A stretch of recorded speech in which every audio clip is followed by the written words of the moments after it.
Olá, bom dia, boa tarde, boa noite, eu não sei qual é a hora, até boa madrugada também, que você vai assistir a esse podcast. E estamos começando mais um Papo Empresa, Gente em Gestão, um podcast que faz parte do Hub de Educação Corporativa. E esse podcast é um pedacinho desse Hub. Tem também videoaulas, tem salas de bate-papo, tem trabalhos fora, em company, eventos abertos, palestras. E esse aqui é o Papo Empresa. E hoje a gente recebe uma presença luxuosa, interessante, marcante. Eu acho que esse papo vai se transformar numa masterclass, numa aula. E eu falo do meu amigo empresário imobiliário, que é CEO e fundador da Viva Imóveis, graduado em Arquitetura e Urbanismo pela UFC, pós-graduado em Gestão de Marketing, corretor licenciado pelo Estado da Flórida, nos Estados Unidos, atua no mercado imobiliário americano. Ele é escritor nas áreas de motivação, tem alguns livros, eu vou citar só alguns aqui, livros de motivação, livros de vendas, livros do mercado imobiliário, que é uma grande expertise dele. É autor dos livros Por que eu não pensei nisso antes, Desenvolvimento Profissional, Morra ou Mude, mas ele é também professor de marketing imobiliário e é palestrante. E é palestrante aqui no Brasil, lá em Portugal, na Europa, e lá nos Estados Unidos, na Flórida. Eu estou falando do meu amigo Paulo Angelim. Paulo, cara, obrigado por atender esse nosso convite aqui. E para a gente começar esse papo aqui, eu te faço uma primeira pergunta, essa síntese. Falou pelo menos uns 10% aí de quem é Paulo Angelim. Viva, meu amigo! Viva! Viva! Viva! Obrigado pelo convite, meu irmão. Você sabe o carinho que eu tenho por você. Né? Eu normalmente não vou para todo podcast, não. Que legal. Não é porque eu seja importante, não. É porque eu tenho uma preocupação muito forte de qual é a proposta. Né? E a proposta do seu podcast é muito boa. Ou videocast, como queira. Né?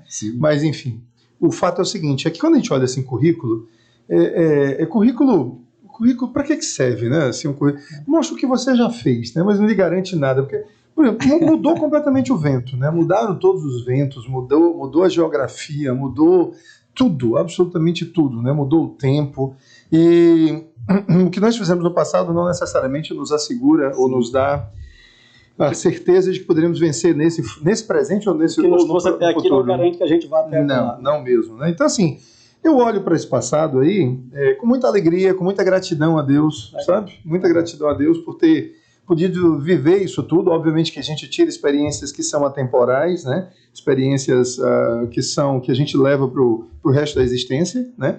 Mas aquelas competências, assim, competências relacionadas principalmente a mercado de trabalho, relações humanas não. Relações humanas você pega a Bíblia e você vai a 5 mil anos antes de Cristo ali, né? Não, antes de Cristo não, mas 3 mil anos antes de Cristo, ou há 5 mil anos, e a gente ainda vai ver exatamente as mesmas coisas hoje. Mas quando se trata de competências profissionais, empresariais, né, de mercado, tudo, aí a coisa muda realmente, e aí você tem que estar atualizado. Atualização, para mim, é a palavra-chave. Que legal. Paulo, quando eu te conheci, cara, assim, anos 90, meio para o fim, não me arrisco a dizer o ano, mas 96, 97, por aí. Deve ter sido. E eu tentei te contratar para uma grande convenção do Apvida. Eu era diretor do Apvida e você não tinha espaço na agenda, cara. E eu contratei um outro Paulo, o Vieira. O Vieira. Que estava começando com a sua SPY, consultoria. Né?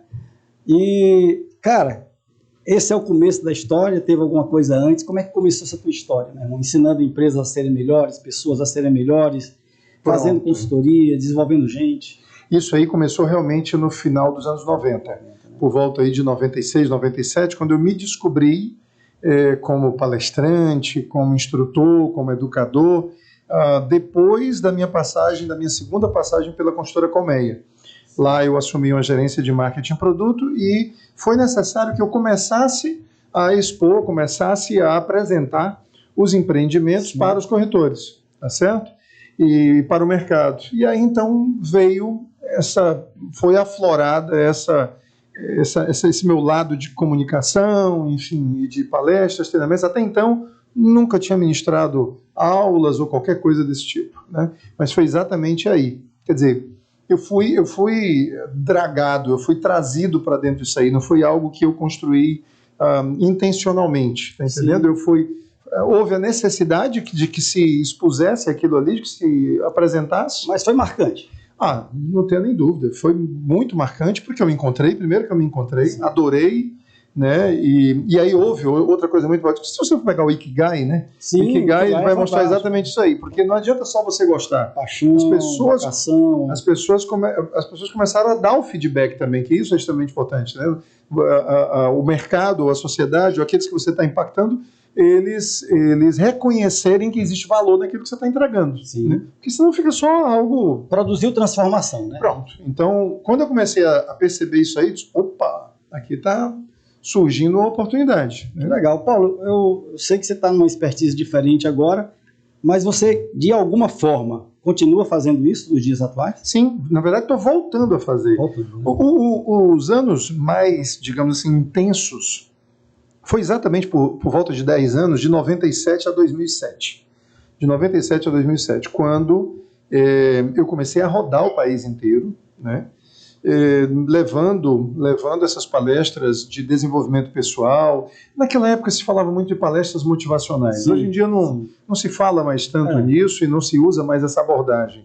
Mas eram palestras de crescimento pessoal, desenvolvimento pessoal, né, de responsabilidade, autorresponsabilidade, enfim. E também de vendas, né, e principalmente de vendas imobiliárias. Isso foi até por volta de 2007. Mas você também falava de planejamento, de... Cheguei a fazer conteúdos para empresas. Quando eu saí da Colmeia, eu comecei a fazer consultoria de marketing. Exato. A princípio de marketing imobiliário, e depois isso foi se expandindo, porque marketing sempre foi minha paixão. Sempre foi uma paixão muito grande. Arquitetura e marketing. Foi especialização? Inclusive minha especialização, né? Na época lá pela UES. Né? E eu não sei como é que essas coisas se juntam, mas talvez na Barra da Saia da minha mãe ali, lá no interior, vendo ela é comerciante, né, uma comerciante assim, bem ativa, sabe? E que impactava bastante a cidade à época, né? Então, assim, eu lembro minha mãe promovia uns desfiles, desfiles de moda, lá em Xeramobim dos anos 70, começo dos anos 70, então você pode imaginar, à frente do tempo. Então, acho que aquilo ali trouxe de alguma forma. E o papai discursando. Então, acho que foi juntou comunicação, marketing, tudo, então deu nisso aí. Mas realmente eu fiz consultoria de marketing, planejamento estratégico, isso aí foi no final dos anos 90, começo dos anos 2000. Né? Mas aí, olha que coisa interessante.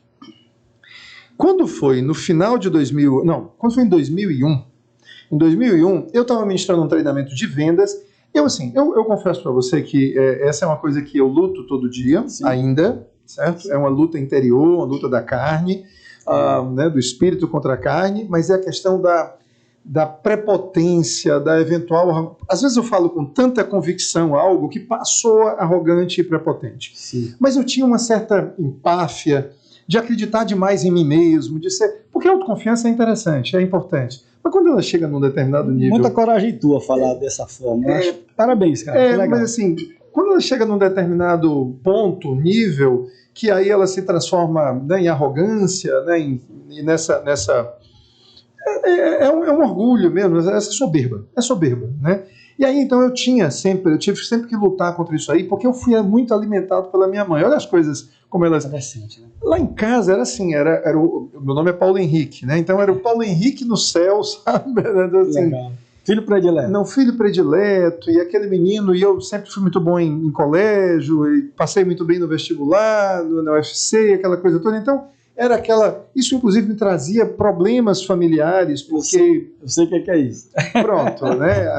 Os primos, porque usavam, olha, o teu primo, Paulo, não sei o quê. Bem, só que o que aconteceu?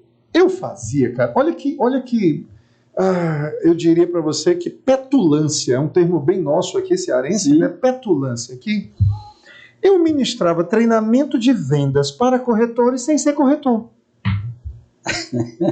Algo que hoje, para mim, é inadmissível. Por isso que, Paulo, por que você não deixa as vendas e fica só fazendo as suas mentorias? Porque no dia que eu deixar de vender, eu deixo de ter um laboratório permanente de aprendizado. Melhorar a sua própria melhorar mentoria. Minha própria mentoria. Consultoria. Isso. Então, mas não, lá se vai o Paulo Angelim fazer treinamento de corretores sem ser corretor de imóvel. Aí, um cidadão, Tibério Benevides, que é presidente do Cresce, eu estava com ele hoje, inclusive, e aí o Tibério, ele era gerente de vendas de uma imobiliária. E a imobiliária me contratou para passar um dia de treinamento dos corretores. Chega num determinado momento, ele é meu amigo pessoal, já era amigo pessoal e tudo, e ele nunca teve papa na língua, nunca, sabe, mediu muito as palavras, não. Mas sempre de um jeito tão carinhoso que a gente nunca consegue ficar com raiva dele. Ele tem essa habilidade, né? Aí ele chega para mim e diz, Gipão! Ele me chamava de Gipão, né? Era um apelido que eu tinha na época do futebol. Gipão, deixa eu te dizer uma coisa. Ó, isso aí que tu tá falando, dá certo aí, ó. Aqui não. Dá certo aí no telão, na época era telão. Lembra das lâminazinhas, que era o retroprojetor? Cabe tudo aí. Né? Não era retroprojetor? Era retroprojetor? Tinha o retroprojetor. Antes do PowerPoint era o retroprojetor. Aí tinha uns slidezinhos que eram as folhinhas, né? Ali de papel acetato, né? E tudo. Essas folhinhas cabe tudo. Aqui é diferente. Isso dá certo aí no telão. Se tu viesse aqui pro mercado, tu ia ver que não dava. Mexeu contigo. Segurei aquilo ali. Obviamente que na hora tentei sair daquela situação e tudo, mas aquilo ali foi muito bom. Eu sempre fui muito movido Te fez mergulhar. Desafio. Eu não sou. Isso, inclusive, é muito importante dentro de todas as empresas, assim, você descobrir se os seus colaboradores eles são movidos a desafio ou a incentivo. Sim. Né? A estímulos, né? Que tipo de estímulo? Se é o estímulo que desafia essa pessoa aí, você questionando se ela é capaz. Legal. Ou se são pessoas que precisam ser validadas. Eu corria, sabe, na série, eu corria, fazia corrida de rua e tudo, e cara, quando já estava assim, faltando 2, 3 quilômetros para meia maratona, eu sempre fazia meia maratona, nunca fiz maratona. Quando eu fui tentar fazer, eu quebrei. Pesadão demais, enfim. Aí, quando eu estava chegando assim, 2, 3 quilômetros para terminar, ficava aquele pessoal assim na borda, nas calçadas, disse, vamos lá, você vai conseguir. Cara, eu sei que eu vou conseguir, eu quero que alguém diga que eu não vou conseguir. Aí eu vou. Vai aprendendo aí, ó. Tem muita lição aqui. Então tem gente que é movida assim. Cara, eu te entendo. Só corroborando com a tua fala e alimentando esse papo, já que o papo visa educar, cara, assim, durante 6 anos, eu morei em São Paulo e eu era VP de uma empresa do segmento óptico. A gente produzia na China, na Itália, viajei para a China. Legal. E a gente distribuía para o Brasil inteiro. Mas eu queria desenvolver o varejo óptico. Só que eu não sabia nada de ótica. Eu falei, então eu não posso cometer esse equívoco, esse erro. Sim. E essa indecência de tentar falar de venda de ótica sem saber. E fui para dentro da ótica. Certo. Cara, eu via cada barbaridade. Né? O pessoal falando assim, o senhor é presbítero. Eu falei, pelo amor de Deus, eu acho que esse cara deve estar achando que está com câncer incurável e vai morrer daqui uma semana. O cara chamou o cara de doente, cara. Isso não pode vender desse jeito, né? Aí o outro dizia assim, eu vou fazer uma lente para o senhor surfaçada. Falei, gente, o que é uma lente surfaçada? Esse cara não sabe o que é isso. Eu fui descobrir o que é uma lente surfaçada. É uma lente produzida, fabricada, customizada, sob medida para a necessidade do cliente. Falei, cara, por que você não diz isso? Você não diz isso, cara? Né? E eu peguei tudo aquilo e transformei em um ano de convivência e falei para 10 mil pessoas no Brasil, porque eu desenvolvi essa autoridade. Entendi. E eu vi que aquele conteúdo passou a produzir transformação. Legal. Mas você foi para dentro. Eu fui para dentro, cara. Eu fui para os livros, né? Cara, eu fui para dentro da loja, você foi para dentro da loja.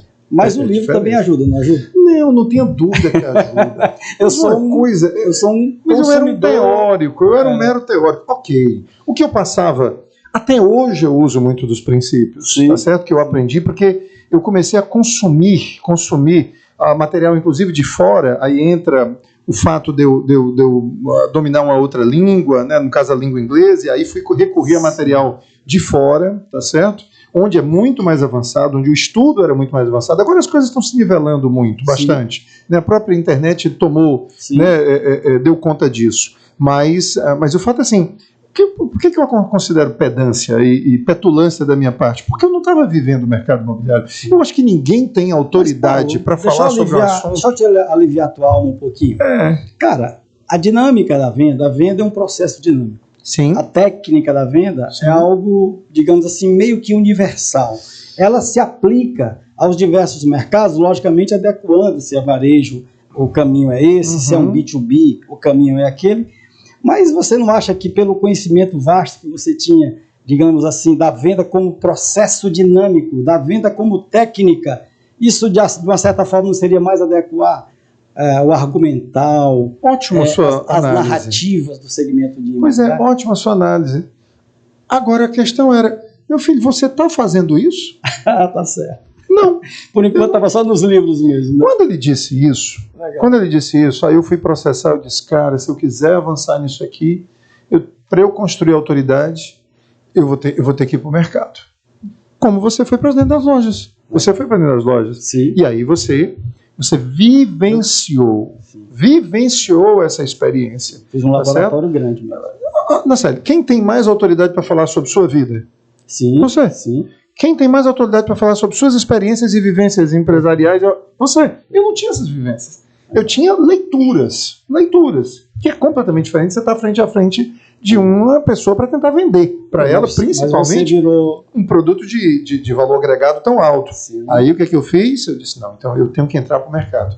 Aí foi quando eu comecei a sair das consultorias, porque eu joguei minha energia para dentro do mercado e sabe o que aconteceu? Pois era, eu acho que era. Agora, porque o que é que aconteceu? Eu fui fazer o curso do Cresce, né, que é o Conselho Regional de Corretores de Imóveis, você precisa do TTI, tirei a carteirinha, abracei um primeiro produto, que foi o Alphaville Fortaleza, lá no Porto das Dunas, Que legal. e fui campeão de vendas. Cara, então, usando as técnicas. Tava aqui na ordem certinho esse papo, sabe? Falei, cara, então você, desse segmento de desenvolver gente, ajudar as empresas a serem melhores, pessoas a serem melhores, treinar pessoas para a área de vendas e tal, você daí já entrou imediatamente no segmento imobiliário. E como é que foi essa história? Pois então, aí eu comecei a trabalhar em paralelo. Em paralelo. Segmento imobiliário, consultorias e treinamentos. O primeiro que foi embora foi a consultoria. Aí continuei com os treinamentos, porque requeria menos tempo, porque era aquela coisa pontual, você vai lá, Sim. Você não faz tratamento, você só faz cirurgia, né? Faz a cirurgia e deixa para alguém fazer a terapia depois, né? A fisioterapia e tudo mais. E continuei com o mercado imobiliário. Chegou no A Viva já surgiu aí? Aí a Viva surge em 2004. Legal. 2004, ela tem 20 anos agora. Né? A Viva surge em 2004. Foi quando a minha atual esposa, né, sabiamente chegou para mim e disse, tu vai ter que fazer uma escolha. Ou tu vira palestrante, ou tu continua como palestrante, ou tu vai ser dono de imobiliária, que as duas coisas tu não vai conseguir, não. Foco. Hoje eu sou um evangelista, não só da palavra de Deus, mas do foco. Que legal. Do foco. Foco para mim é inegociável. Absolutamente negociável.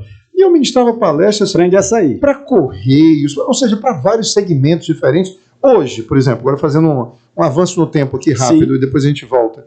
Hoje eu continuo fazendo treinamentos, voltei a fazer mentoria e estou voltando agora a fazer palestras também, mas só mercado imobiliário. Okay. Única. Paulo, gostaríamos que você falasse. Não, só mercado imobiliário. Por uma questão de foco, de autoridade. Autoridade, né? Você conquistou essa. E o mercado hoje está cada vez mais exigindo essa especificidade, essa sabe? Eu parto do princípio assim, que para você ser uma autoridade em alguma coisa, você precisa ensinar, você precisa gerar conteúdo, formar pessoas, mas você não consegue isso se você não for um especialista numa determinada matéria. E ninguém consegue ser um especialista numa matéria sem ter foco. Verdade. Cara, eu acho que você se transformou numa autoridade mesmo. E acho não, eu tenho certeza. O povo aí, Jay, né? Eu tenho certeza. E um gigante. A ponto de você recentemente ter recebido uma honraria. Eu queria que você falasse dessa honraria. Foi um prêmio legal. Como um prêmio. Pois é assim, eu não me iludo não, sabe? Eu não me iludo com prêmios não. Mas é legal, cara. Eu até falei. Um reconhecimento. É um reconhecimento, assim, assim como eu, e melhores do que eu, tem vários outros que também avançaram. O prêmio tinha um propósito. Quem fez diferença em 2023 no mercado digital? Pronto. Tanto no online como no offline. Sim. Quem fez diferença? O que eu gostei do prêmio é porque ele tinha um foco muito claro. Vamos identificar quem fez diferença no mercado digital. Em várias categorias, quais foram as pessoas que se destacaram. Aí o que eles fizeram? Eles identificaram, colocaram uma lista grande. Foi Viva? Foi Paulo. Foi Paulo. E identificaram várias pessoas e aí fizeram uma pré-seleção dessas pessoas e indicaram essas pessoas, tá certo? Eles foram consultando pessoas do Brasil inteiro e tudo, enfim. E aí indicaram. Então indicaram 3 do Norte, 3 do Nordeste, 3 do Centro-Oeste, do Sudeste. Indicaram pessoas também que eram influencers, educadores, e aí várias categorias. Muito bem. No meu caso específico, eu fui para concorrer com um do Piauí, o Zé Neto, que é um cara maravilhoso, espetacular. Isso. E o outro é o Eliu Lira, daqui de Fortaleza, que é um monstro no digital também. Um monstro no digital. Mas já está há muito mais tempo. Eu acho que o que mais chamou atenção, talvez, no meu caso, tenha sido esse paradoxo da idade. Eu era o mais velho lá, cara. Eu era o mais velho. Ou seja, é um Tiranossauro Rex disputando com uma garotada toda robotizada já, sabe? Com os robôs. Mas eu acho que isso só amplia a conquista. Pois é. Valoriza mais ainda. Então talvez isso tenha chamado a atenção. Até como inspiração. Eu até brinco dizendo que o que eu trabalho, que eu estou fazendo, ele pode servir de inspiração para os mais velhos e de esperança para os mais novos. Ou seja, quando a gente chega na tua idade, tem campo. Tem espaço. Cara, né, deixa eu abrir um parênteses. Vamos. E fazer uma palhinha aqui. Hoje, o Matheus é filho do Paulo Angelim, mas eu acho que daqui a pouco o Paulo vai ser o pai do Matheus. Eu acho que nem é filho do Paulo, ele. Não, eu vou dizer assim, eu tenho Matheus Cortez, ele está falando do Matheus Cortez. Por que eu estou dizendo isso? Porque o Matheus é uma autoridade em marketing digital e infoprodutos. Ele te ajudou de alguma forma? Os bate-papos informais, né? Os bate-papos informais, a gente conversando muito, desde o tempo que ele estava lá em Belo Horizonte, sabe? Então, assim, o Matheus é muito, muito intenso no que faz e muito dedicado a uma disciplina gigantesca, um consumidor de conteúdo enorme, tanto um gerador, produtor, como um consumidor de conteúdo também enorme, né? Então, ele foi tateando, porque no mercado digital, a gente tem que sair também tateando, às vezes até se encontrar, né? Até encontrar alguma coisa. É o growth, né? Você vai testando até algo que escala. Opa, aquilo ali tá dando resposta. E aconteceu isso com ele. Ele foi tateando e hoje ele está realmente focado nessa questão do infoproduto. Então, assim, ele me ajudou muito, continua me ajudando, continua dando toques assim fabulosos, espetaculares. Tá? Mas eu não consigo pagá-lo. Esse é o problema. Eu não consigo pagá-lo. Daqui a pouco vai ser o Paulo, pai do. Não, vai ser o Paulo, pai do Matheus. Exatamente isso. Cara, Deus permita. Deixa eu te explorar. Mas eu acho que já é, sabe? Acho que já é. Ele é admirável. Cara, deixa eu explorar um pouquinho aqui e ver a tua visão empresarial. Você é um empreendedor. Você ensinou empresas a serem melhores. Você ajudou empresas a se profissionalizarem, buscarem excelência. Paulo, a gente vive num mundo muito maluco. Os americanos aí criaram um termo chamado VUCA. Falando das empresas voláteis, disputando mercado em segmentos incertos, complexos, ambíguos. E depois veio um tal de... já tem outro nome agora. Bunny, que é fragilidade, que é não linear, empresas que atuam no segmento que é muito incerto e que é muito, digamos, até incompreensível. Se a gente vive num mundo digital, num mundo disruptivo, onde mercados desaparecem de uma hora para outra, outros aparecem. Cara, como é que as empresas devem se comportar no meio de um negócio tão intenso dessa natureza? Olha só, eu vou falar pelo meu setor, né? Eu vou falar pelo meu setor no caso do imobiliário. Eu estava até conversando sobre isso hoje, foi bom você ter tocado nesse assunto. Eu cometi muitos erros, e eu vou dizer 2 dos maiores erros que eu particularmente cometi e falo com muita tranquilidade sobre eles, porque acho até que Deus me deu essa grande possibilidade e oportunidade, privilégio de poder passar pelo que eu passei, ser esmagado como eu fui, passar pelo deserto que eu passei e ele me trazer de volta, tá certo? E eu acho que aí cabe o compromisso. É muito belo tu falar disso, dessa forma. O compromisso de entregar isso para as pessoas e evitar que elas passem também por isso. Paulo, cite aí os maiores erros que você cometeu. 2. 1. Desfocar. Desfocar. Repara nisso aí. Desfocar. Primeiro foi isso. Como eu sou arquiteto urbanista, eu comecei a me envolver com urbanismo, comecei a me envolver com política, comecei a me envolver com um monte de coisa, sabe? Com bicicleta, com ciclismo urbano, com mobilidade, não sei o quê, e a Viva.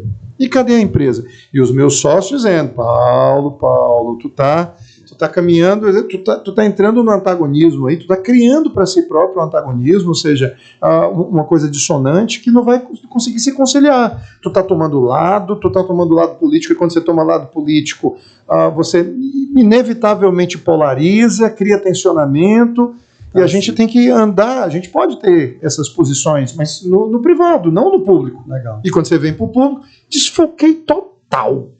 Mas total mesmo. E deixa eu dizer uma coisa. Que grandeza tu falar isso aqui dessa forma. Amigo, eu passei, foi 5 anos no deserto. 5 anos perdido, rodando, igual o povo de Deus. Igual os judeus ali na... O povo passaram 40, você passou 5. Passei 5. Por isso que eu sou grato. Foram mais ou menos 5 anos. Muito bem. Esse foi o primeiro. O segundo, tão grave quanto o primeiro, foi não me valer dos conselhos dos bons. Legal. E a sabedoria está na multidão de conselhos. Que legal. Não me valer dos conselhos dos bons. Aprende mais essa. Cabeça dura. Estou te falando da prepotência, a arrogância, de achar que, como eu tinha, de alguma forma, imprimido um ritmo, um tom, uma forma, um modo para a empresa, como tinha sido eu o grande protagonista dessa história, isso me fazia crer que as minhas crenças continuavam valendo. Sim. E o povo me dizendo, Paulo, vamos diminuir de tamanho, isso está grande demais, o momento já não permite mais isso. Tá, isso não. Então foi necessário, né, que eu passasse pelo que eu passei. Voltar para o foco. E aí, irmão, aconteceu uma coisa muito interessante. A pandemia, ela trouxe todos os problemas que você possa imaginar. A maior escola do mundo. Foi a maior escola do mundo. E os maiores foram as perdas humanas, as perdas de vidas que são irreparáveis, dói no coração. E as perdas de negócios, as perdas empresariais, as perdas financeiras, essas são recuperáveis. As humanas não são. As vidas não são, né? Mas as financeiras e empresariais de negócios são. Só que ela trouxe uma tremenda de uma oportunidade para você dar uma desculpa para fazer o que você tinha que fazer e não tinha coragem. Olha que interessante, né? A desculpa perfeita, porque agora eu tinha uma justificativa. O orgulho de, mas como é que eu vou sair do tamanho dessa empresa que eu tinha? Eu tinha 525 metros quadrados de sede, hoje eu tenho 52. 10%.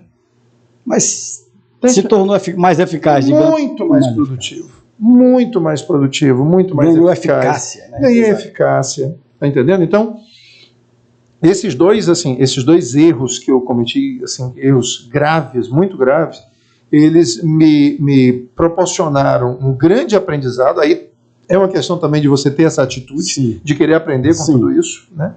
E me fez perder muito dinheiro, perdi muito dinheiro com isso aí tudo. Paulo, eu costumo dizer que a gente não aprende com os erros. Eu acho que o erro não ensina nada, porque se erro ensinasse, a gente empurrava o pau a errar, como diz o cearense, e ia aprender pra caramba. Eu acho que a gente aprende com a pedagogia do acerto, com a pedagogia da solução a partir do erro, cara. Eu acho que essas suas ações corretivas, assertivas, eu acho que elas ensinam. Elas ensinam. Vamos ver, talvez a gente esteja falando da mesma coisa. É da mesma coisa. Eu elaboro da seguinte forma. Existe uma frase cunhada e muito popular que é: a vida é um eterno aprendizado. Sim, eu concordo com isso plenamente. Pronto, eu já não concordo. E eu vou te explicar por quê. Legal. Eu vou te explicar por quê. Virou um embate saudável. Porque o ato de nós passarmos pelas experiências e pelos erros não nos faz aprender nada, desde que você esteja disposto a trabalhar aqui. Hoje em dia se chama ensinável. Você é ensinável. Tem pessoas que não são ensináveis. Sim. Antes dos erros que eu cometi, eu não era ensinável.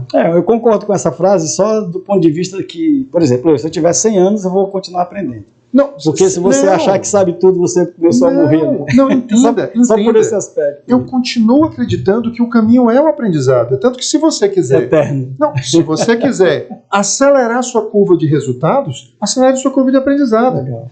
O que eu digo é que a vida não é um aprendizado, perfeito. A vida é um ensinamento. O Vicente Falcone diz que a gente pode produzir qualquer resultado nas nossas organizações, basta que a gente aprenda.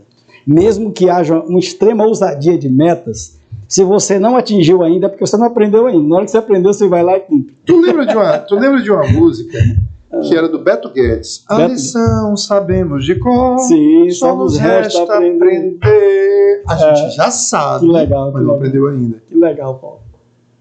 Percebe isso? Sim. A vida é um eterno ensinamento, não é um eterno aprendizado. Fantástico, gostei dessa... Ela ensina, meu amigo, ela ensina. E ela gostei do ângulo. E ela cobra caro, bicho. Cobra caro para quem não quer aprender ou não é capaz de aprender com ela. Então, você acha que nesse mundo VUCA urbano as empresas precisam se transformar em ensináveis, ter a humildade focadas, ensináveis, sabe, colaborativas. Você tem que ouvir empaticamente, ouvir os colaboradores que estão lá na ponta. Sim. Você tem que ter esses canais abertos de comunicação, né? E tem que estar muito atento. Duas coisas que eu particularmente tenho muito medo, porque nós já estamos chegando numa idadezinha, né? Sim. A gente já virou a curva ali. Não vamos revelar muito aqui não, mas já estamos. Passamos já do cume do monte, já, né? A gente já pode estacionar em alguns lugares. Então, assim, duas coisas que me causam um certo medo. Sim. É a prolixidade. Opa, isso é perigoso.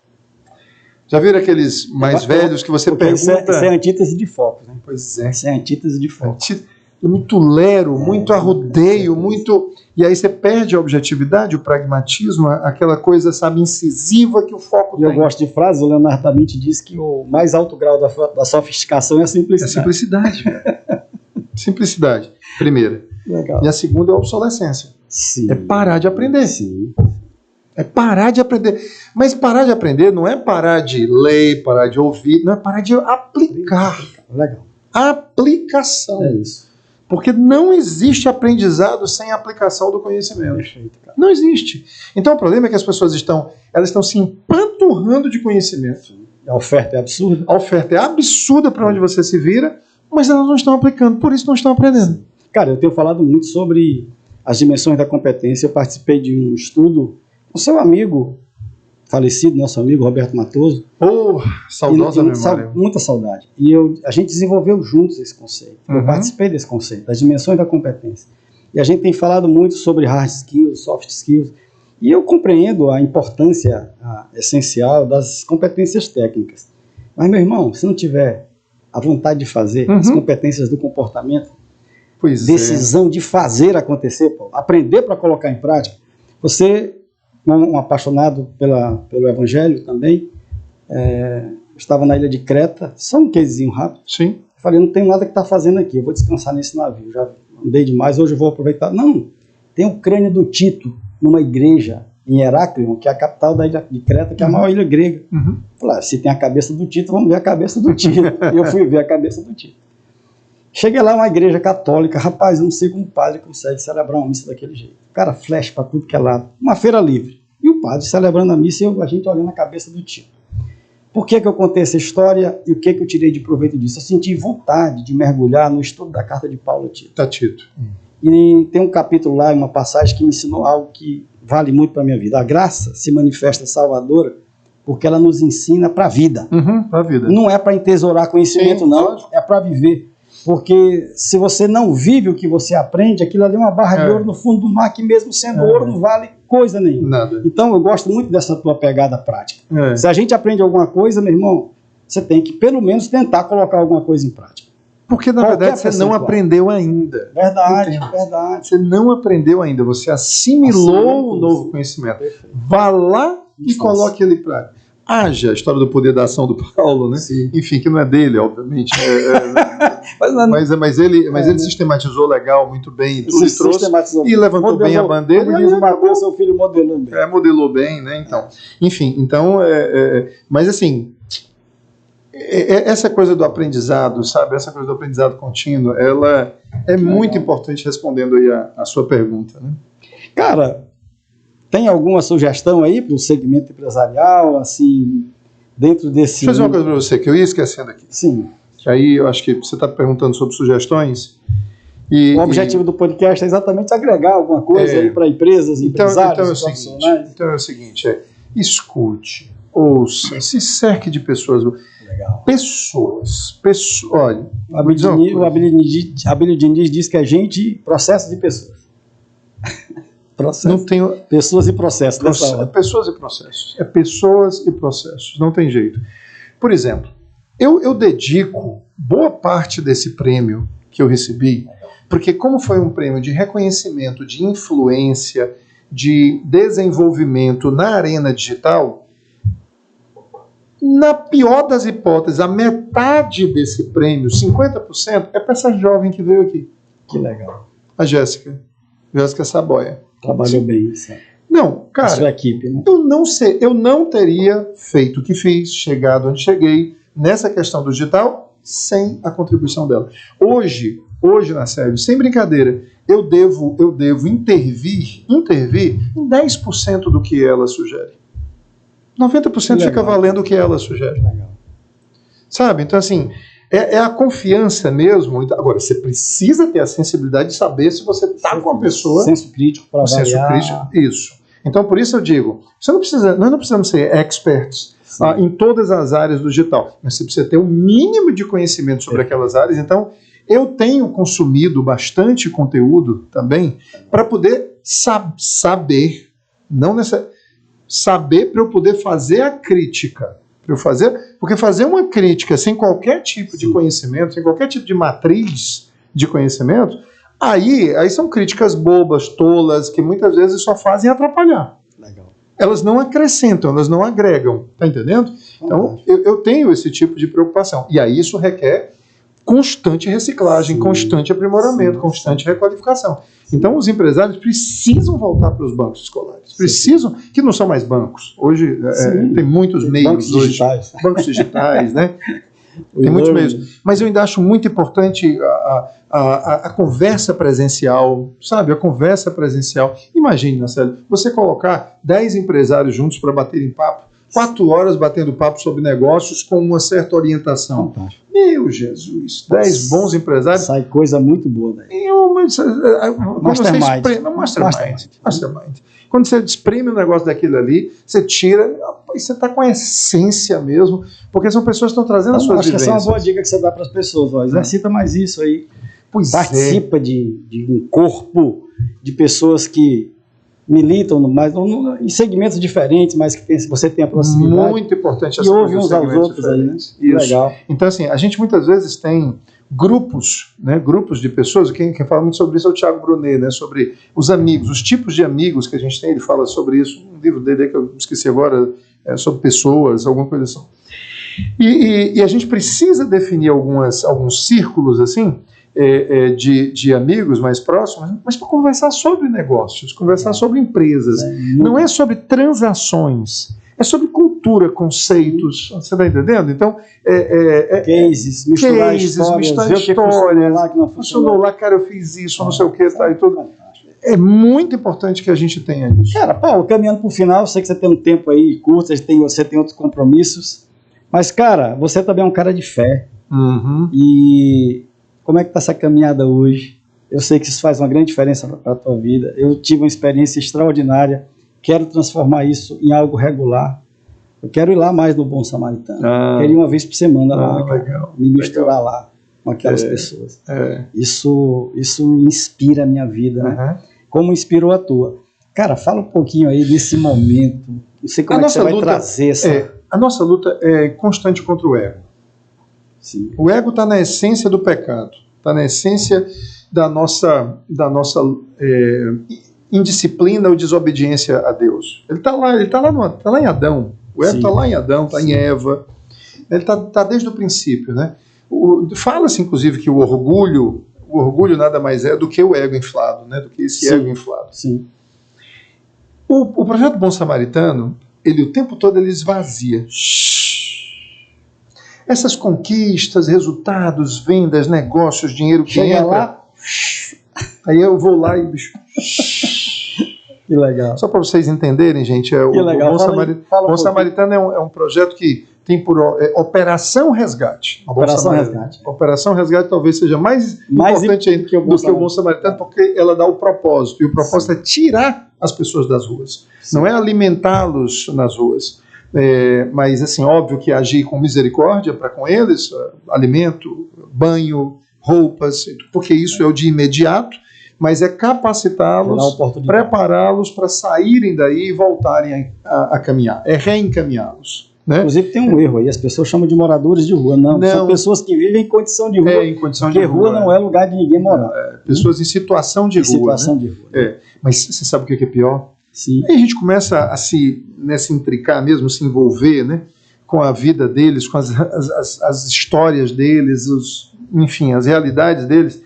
Na Célia acredita que tem gente que nasceu na rua e não sabe o que é uma casa. Nunca soube o que é uma casa. Já nasceu. Eu conversei com ela, que assim, disse, não... Ele chama de pastor, né? Que eu não sou pastor, sou um irmão, tá, mas não tem jeito. Pastor quem cuida, você está cuidando é pastor. Então, assim, pastor, eu nasci na rua. Eu disse, não estou entendendo não. Como assim? Minha mãe era uma pessoa... Eles se chamam Alto Instituto de Moradores de Rua, né?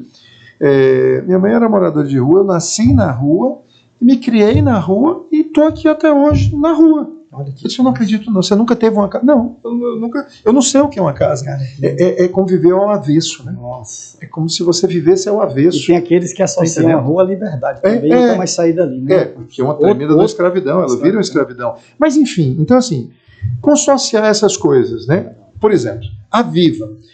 Deus começou a fazer um trabalho muito, muito gigantesco, muito grande em mim a partir de 2019. Foi precisamente janeiro de 2019. Esse processo começou. Véspera da pandemia. Né? Um ano antes da pandemia. O processo começou. Né? Eu estava indo para os... É como se eu estivesse avistando Canaã. Tá entendendo? Sim. Como se eu tivesse já chegando ali naquela... monte, né? A terra... se a gente passar esse monte aqui, a gente chega na terra. Então foi mais ou menos isso. Essa minha caminhada difusa, sem foco, que eu falei do deserto, sendo moído, E aí começa esse processo de transformação interior. Que engraçado.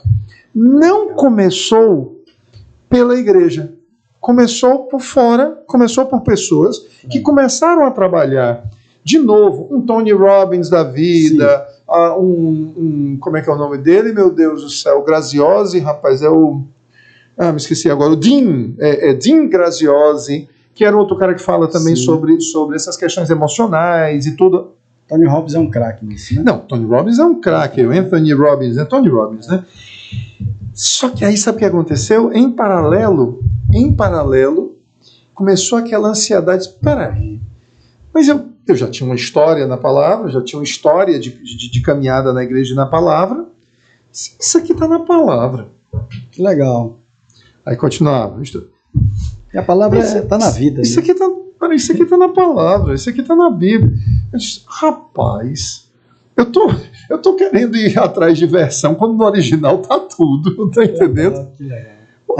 O original lá é de onde todas essas coisinhas saíram, estão só travestidas aí, né? Com as suas, por conta de orgulhos humanos, eles botam nomes diferentes, métodos diferentes e tudo. Peraí, tá lá, isso aqui é inspirado na vida de Davi, de Josafá, enfim. Que legal. E aí foi quando eu tomei, por exemplo, a decisão. Essa empresa vai ser consagrada. E aí consagrei a empresa. O que significa consagrar a empresa? Não é nada místico, não. Primeiro, vai pagar todos os impostos. Nada que acontece por fora. Integritas.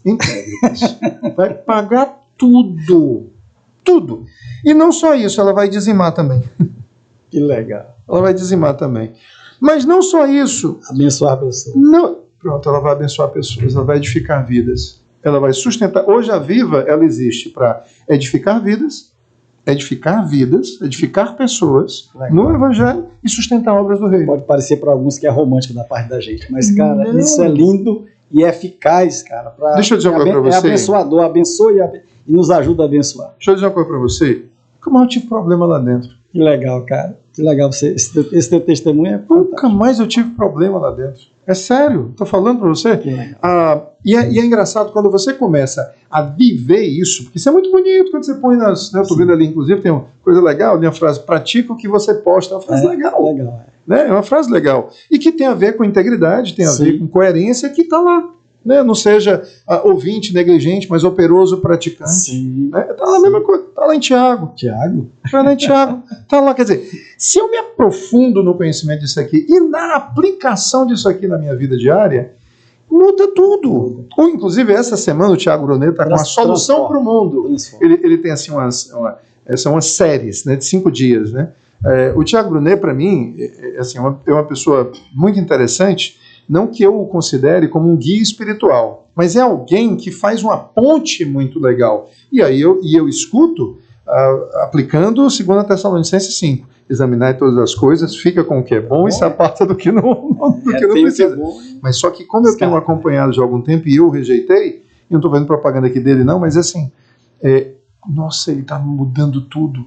O Café com Destino dele não falava de Bíblia, não falava antes de Bíblia, falava de princípios milenares, sabe? Tinham assim umas coisas travestidas, sabe? Eufemismos e tudo, para poder não... Rapaz, o homem está arrasando. Escancarou agora. Fantástico. E aí, a série dessa semana é A Solução para o Mundo. A palavra. Legal. Que revela Cristo. Jesus Cristo. Que revela Jesus Cristo. A suficiência da vida. A suficiência da vida, né? Cara, me diz uma coisa, faltou alguma coisa ser dito aqui? Se tiver faltando, o que você quer falar mais próxima. Aí? Finaliza aí do jeito que você quiser, da forma como você quiser. Não, só peço que Deus abençoe a vida de cada um. Se você tiver que buscar alguma coisa, busque sabedoria. Legal. Essa sabedoria você vai encontrar primariamente na palavra de Deus. Eu não estou falando de sabedoria do mundo, eu estou falando de sabedoria que realmente lhe orienta, do alto. Que vem do alto, e a palavra veio do alto, ela está ali na palavra. E busque sabedoria naquelas pessoas que vivem essa palavra. Porque elas já estão vivendo essas experiências e as dificuldades. Né? Só para... Eu gosto muito de... O tempo é teu. Eu gosto muito dessa passagem que a gente encontra em João, que é João 8:32. E todo mundo esquece o 31. João 8, sim. 32. Conhecereis a verdade vos libertará. Isso ficou banalizado, praticamente banalizado.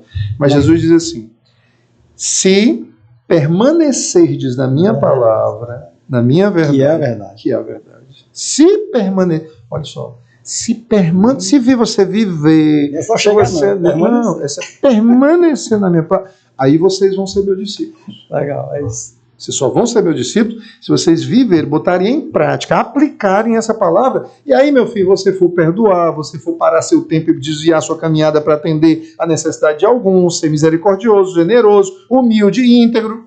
Legal. Muito bem. Aí ele diz: se permanecerdes na minha palavra, vocês vão ser meus discípulos. Aí conhecereis a verdade. E aí você estará verdadeiramente livre. Fantástico. Então assim, o convite que eu faço é de você viver, de você viver esse evangelho e pedir a Deus a sabedoria necessária para você discernir nesses momentos em que você precisa, porque o nosso grande problema são as bifurcações da vida. É quando ali a vida coloca diante da gente 2 caminhos e a gente tem que tomar essa decisão. Em tudo. Quantas vezes a gente faz isso? Eu vou por aqui, eu vou por ali. Faço isso ou faço aquilo? Chamo essa pessoa ou chamo a outra? É o tempo todo ali a gente nessa... Né, as bifurcações. Nessas bifurcações. E aí que caminho tomar? Que caminho tomar? Que parâmetros você vai usar? Então, a palavra nessa hora aí, ela pode lhe ajudar muito, muito, muito. Agora, isso requer realmente um mergulho profundo, meditação mesmo. Coração dela, né?